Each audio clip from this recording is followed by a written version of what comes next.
Hola, buenos días, sean bienvenidos al video del día de hoy. José María Urbina y Viteri fue uno de los representantes más importantes del periodo marxista del Ecuador. Este periodo estuvo dividido en dos etapas, en una parte marxista civilista y en la otra marxista militarista, en donde entra la figura de Urbina y de Robles. Hoy hablaremos acerca de este personaje tan interesante, José María Urbina. ¿Cuál fue su formación? ¿Cuál fue su motivación? ¿Y cuáles fueron sus principales aportes a la política ecuatoriana? Recordándoles que se pueden suscribir a este canal si quieren más videos de este tipo. También estará activa la opción de subtítulos en idioma inglés, francés e italiano. Y también pueden darle me gusta a la página del Chuya Gallardo, en donde se sube contenido extra al tratado en estos videos. Y bueno, mis chuyas, comencemos. José María Urbina, como ya dijimos, fue uno de los representantes de este periodo marxista del Ecuador, en el cual el país se encontraba en un constante cambio. Habíamos salido de la parte colonial para pasar a una etapa gran colombiana. El Ecuador estaba formándose como un estado nuevo, y en este conflicto se da la revolución marxista y llega al poder José María Urbina. Él fue jefe supremo del Ecuador del 14 de septiembre de 1851 al 16 de julio de 1852. También fue presidente constitucional del 17 de julio de 1852 al 31 de julio de 1856. Aparte de estos dos cargos que serían los más importantes que él tuvo, también se desempeñó como encargado de negocios en Bogotá y también como secretario de la legislación del Lima. Tuvo un breve paso por la gobernación del Manabí, en donde también realizó algunos trabajos. Estos tres últimos cargos los tuvo antes de convertirse en presidente del Ecuador. Pero ¿quién era José María Urbina y Viteri? Él nace en el cantón Píllaro el 19 de marzo de 1808. Y muere en Guayaquil el 4 de septiembre de 1891. Él fue hijo de Gabriel Fernández de Urbina, el cual era contador. Él era de origen español y su madre fue Rosa Viteri. Aquí vemos esa mezcla entre lo español y lo nacional que dio como resultado a un mestizo. A estos mestizos que comenzaron a tener el poder político y militar del Ecuador y comenzaron también a controlar y administrar la política pública del Estado. Él a los 14 años entra al ejército, específicamente a la escuela náutica. Ahí conoce a muchas personas, pero en especial tiene una buena relación con el general John Illingworth, el cual era de origen inglés. Él fue famoso por ser uno de los generales que más aportó a las guerras independentistas, en especial de Chile, pero aquí en Ecuador él fue el fundador de la escuela náutica. Él comenzó a formar a Urbina en las armas y lo llevó al grado de alférez, en el cual él ya se enfrenta a sus primeras batallas. Él participa en la batalla de Malpelo en el año 1828. Aquí en 1828 vemos que todavía no existía el Ecuador, sino hablamos de la Gran Colombia. También participó en la batalla de Miña Rica en el año de 1835, en la cual se enfrentaron dos ejércitos, el llamado como convencional, el cual estaba a cargo de Vicente Rocafuerte, y el denominado restaurador, por parte de José Félix Valdivieso, los cuales estaban enfrentados por condiciones políticas. Unos estaban a favor de, como ya dijimos, de Rocafuerte y otros de Flores. A Urbina se lo recuerda como una persona inteligente, que tuvo una gran participación en la revolución marxista. Él llega al poder por medio de un golpe de Estado en contra de Diego Noboa. Se argumentan varias cosas, pero entre las más importantes se dice que Noboa no estaba comprometido con el honor del país por haber dado asilo nuevamente a los padres jesuitas. Como sabemos, los jesuitas tienen un largo historial en nuestro territorio, de muchas expulsiones y de reacogidas. Entonces Urbina dice que esto es ir en contra de la patria y acusa a Noboa de traidor. Otra de las causas que propician el golpe de estado hacia Diego Noboa es el acusarlo de usurpar facultades del pueblo al reformar por completo la Constitución de 1845. También nos habla acerca de que conjuntamente con el general Flores propiciaba una guerra contra Nueva Granada. Claro que estos supuestos problemas que se dan en la política del Ecuador no eran ciertos, sino que Urbina quería ya tener el poder absoluto en esta época de la historia. Recordemos que Urbina había tenido varias participaciones desde la Revolución Marxista y había tenido una intervención no directa, pero sí constante en los gobiernos que lo antecedieron. Pero ya hablando acerca de su gobierno, él tuvo varios puntos positivos y negativos. Uno de ellos fue la incursión florianista. Esta inclusión florianista comienza cuando Flores, que se encontraba en Centroamérica, ya exiliado, ya sin poder, quería recuperar ese poder, porque según su pensamiento el Ecuador era obra suya y el Ecuador le debía mucho a él por ser uno de los generales de la independencia. Entonces Flores se reúne con el presidente peruano Rufino Echinieque para frenar el avance de las ideas radicales que se expandían por todo el continente. Esa era la excusa que quería imponer Flores con el presidente peruano para hacer una incursión militar en Ecuador. El conflicto avanzó con la defensa del país, ya que el enemigo llegó hasta el Golfo de Guayaquil. Se llega con barcos, con armas, con pertrechos y hasta hombres venidos del Perú. Estaba lista una intervención militar en lo que era el Ecuador. Es por eso que se reúnen los civiles con los militares para defender al país. Un dato importante aquí es que un grupo de presos se amotina en las cárceles de Galápagos.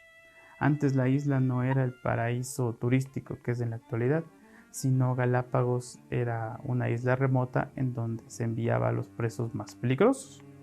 Estos presos se enteran de que se va a dar un golpe de estado en el Ecuador y asesinan al gobernador de apellido Mena y asaltan una embarcación de Flores que venía desde el Perú. Ahí los presos asesinan brutalmente a sus ocupantes y toman el barco en su posesión para poder escapar. Los demás barcos que venían en dirección al Ecuador para atacarlo en Guayaquil, al ver esta escena, se acobardan e intentan huir para poder salvar sus vidas. Es por eso que Flores, ya al llegar acá al Ecuador, se ve con unas fuerzas mermadas, se ve atormentado por males del pasado y esta intervención florianista no se lleva a cabo. Ya dado por terminada esta incursión florianista, Urbina busca reformar la política del Ecuador. Es por eso que se reúne una convención y se crea la sexta constitución del Ecuador. Tuvo puntos muy interesantes. Entre ellos está la abolición de la pena por delitos políticos. También se encuentra la fijación de la mayoría de edad a los 21 años. Este punto es importante ya que se comienza a organizar a lo que sería la población. También se crea los fondos para establecer escuelas primarias en todas las parroquias. Esto ya lo analizaremos. Por otra parte, se da la autorización para que el Ejecutivo exija una reparación al Perú por los auxilios prestados a Flores en su invasión al Ecuador. Este punto ya se da por escrito que el Perú tenía que dar una indemnización al Ecuador por el fallido intento de reconquista del Ecuador que tuvo el general Flores. También se decreta que la esclavitud va a ser abolida y se destina fondos para indemnizar a los amos perjudicados. También en esta constitución se pone por escrito que se expulsa a los padres jesuitas definitivamente de lo que sería el territorio ecuatoriano. Esto no causó buena imagen en los sectores más conservadores del Ecuador, y es por eso que es muy criticado Urbina por este acto. Uno de los críticos más importantes es Gabriel García Moreno, el cual al momento de que los padres jesuitas salían de lo que era el Ecuador, él les despedía y les decía: pronto nos volveremos a ver, porque más adelante en la presidencia de García Moreno, él vuelve a traer a los jesuitas aquí al Ecuador. Específicamente hablemos de algunos puntos de esta constitución. El primero, la educación.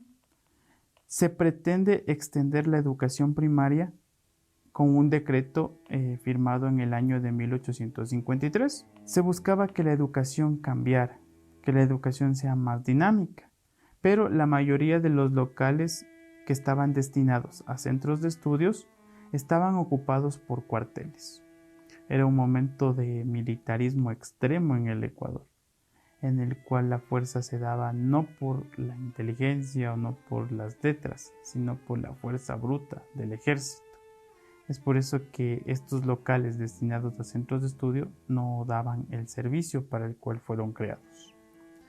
Aquí también se proclama la libertad de estudio, pero no una libertad de estudio en la cual uno podía hacer lo que quiera, o en cierto caso sí se podía hacer lo que quiera, porque el estudiante solo tenía que presentarse a rendir exámenes y así obtener su título de educación media.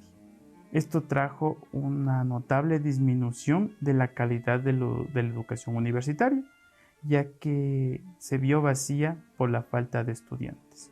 Ya no había personas interesadas en seguir una educación superior, en tener más conocimiento.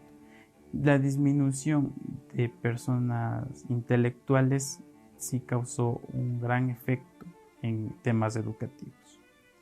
También la expulsión de los padres jesuitas trajo un gran problema, ya que ellos, desde siempre ser los encargados de la educación, se vieron cerradas muchas de las instituciones en donde ellos impartían clases.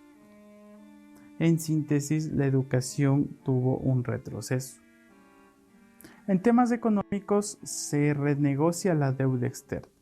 Esta deuda, que fue heredada desde tiempos de la Gran Colombia, conocido también como la deuda inglesa, en el año de 1854, por medio de Elías Mokata, el cual era el representante de los acreedores ingleses, se intenta llegar a un acuerdo para poder pagar toda esta deuda. Esto se quería hacer cediendo la parte derecha del Marañón, de aproximadamente 1 millón de cuadras de territorio. También se quería ceder tierras en Esmeraldas. Cabe recalcar que no fueron donadas ni entregadas gratuitamente, sino únicamente se las daba en préstamo para la explotación y la colonización. Esta era la manera en cómo el Estado ecuatoriano quería saldar su deuda. Pero esto no se llevó a cabo y la deuda externa o deuda de la independencia siguió en el Ecuador. Pero una de las más importantes obras que realizó Urbina fue la famosa manumisión de los esclavos. Manumisión quiere decir la liberación de los esclavos de sus dueños, es decir, que comenzó un proceso de liberación de la esclavitud en el Ecuador. Porque sí, existió esclavitud en el Ecuador, no tanto como en otros sitios del mundo como Estados Unidos, pero sí se dio esta esclavitud, propiciada principalmente por los conquistadores españoles en un primer punto y por las congregaciones religiosas en un segundo punto. Por ejemplo, los mismos jesuitas, los dominicos, los agustinos, para sus grandes haciendas en la sierra o en la costa ecuatoriana, buscaban mano de obra negra, porque era mucho más fuerte que la indígena. Aquí se da una diferencia entre lo que serían los esclavos negros y los esclavos indígenas, porque los esclavos negros no tenían derechos, eran simples cosas, simple mano de obra, pero por todos los consejos de Indias y por las capitulaciones de Toledo, se daba muchos más derechos a los indígenas. Bajo este contexto, la esclavitud en el Ecuador fue, como en otros lugares, brutal. Los esclavos negros llegan al Ecuador, como ya se dijo, con la conquista española. El trato fue inhumano y, por ejemplo, tenemos que en el año de 1535 el Cabildo de Quito proclama un decreto en el cual se dice que el esclavo que fugara fuera mutilado en la primera vez y sufriría pena de muerte en caso de reincidencia. Entonces aquí estamos hablando de que no había derechos hacia los esclavos. Y esto en el año de Urbina se convirtió en un gran problema. Es por esto que se designa un decreto el 25 de julio de 1851 en el cual los negros esclavos se liberaban del dominio de sus amos. Esto se hacía por medio de un pago que el Estado ecuatoriano iba a propiciar a los esclavistas o a los amos de los esclavos para que ellos no tengan una pérdida. Para esto se destina aproximadamente 400,000 pesos para el pago de estas indemnizaciones. El dinero era producto del ramo de la pólvora, que todo ese ramo de la pólvora, todo lo que tenía que ver con impuestos y dinero que venía de la venta, producción, comercialización de la pólvora, iba destinado únicamente a la liberación de los esclavos. En el artículo 3 de este decreto se puede leer que cada vez que se hayan reunidos 200 pesos de este fondo, se procederá a dar libertad al hombre esclavo de mayor edad por avalúo. Entonces vemos que ya se comienza este proceso de liberación de los esclavos. Para esto se crea la Junta Protectora de la Libertad de los Esclavos. Ellos eran los encargados de administrar los procesos de erradicación de la esclavitud en el país. ¿Cómo estaba formada esta junta?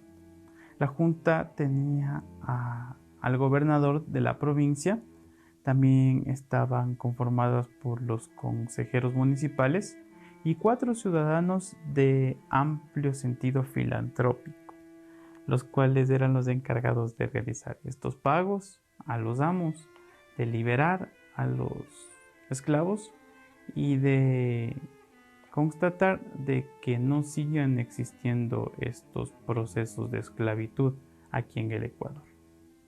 Como resultado de esto, Urbina, ya que era una persona muy inteligente, forma al ejército de los tauras. ¿Quiénes eran los tauras?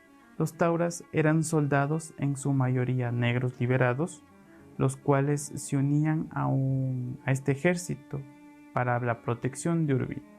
Urbina tenía gran aprecio por sus queridos tauras y les ponía apodos como, por ejemplo, mis canónigos. Ellos, en agradecimiento por ser liberados de su esclavitud, le seguían a Urbina. Y esto también fue un factor importante para que él siga manteniéndose en el poder en estos años de conflicto en el país. El término tauras se debe a que fueron adiestrados en el sector de Taura. Este adiestramiento fue de carácter militar, de carácter violento, y llevó a que estos nuevos soldados sean unos buenos guerreros, aunque la política o el pensamiento de Urbina era de que no tenía que correr sangre inocente aquí en el Ecuador. Otro dato importante es que en temas territoriales, el Perú presenta en el año de 1851 como evidencia para apropiarse de territorio ecuatoriano la cédula real de 1802. Esta cédula real marcaba los límites coloniales entre lo que era la presidencia de Quito y el virreinato del Perú. ¿Qué intentaba el Perú hacer con la presentación de esta cédula real? Se intenta reclamar la anexión de los territorios del gobierno de Maynas y el gobierno de Quijos como propiedad del Perú. Su primer movimiento de nuestro país vecino es que se envían tropas a la orilla sur del Amazonas y se asientan colonos peruanos. También se intenta quitar el límite que históricamente teníamos como ecuatorianos con el Brasil en el famoso Triángulo de Apaporis. Este era el límite que desde tiempos coloniales teníamos con el país de Brasil. Entonces vemos que esta es la primera incursión territorial que más adelante llevaría al desmembramiento completo del territorio ecuatoriano. Ya desde estas fechas vemos el interés del Perú por nuestro territorio, un interés que era de carácter geopolítico, ya que la entrada o el control de lo que era la cuenca del Amazonas llevaba muchas ventajas, no solo económicas, sino también políticas, administrativas, y también traía muchos beneficios para el Perú. El periodo presidencial de Urbina termina el 31 de julio de 1856. Aquí Urbina cede el mando a su compañero de lucha, el general Robles, el cual es escogido, se podría decir, democráticamente para ser presidente del Ecuador. Es la última presidencia de este periodo marxista militarista que tuvo el Ecuador. Y bueno, este ha sido el video del día de hoy. Espero que les haya gustado, que hayan aprendido un poco más acerca de la vida política del Ecuador. Por favor, comparte este video y ayúdame con un like para que pueda seguir realizando este contenido. También no se olviden de dar me gusta a la página de Yoya Gallardo, en donde subimos contenido extra al tratado en este programa. Muchas gracias.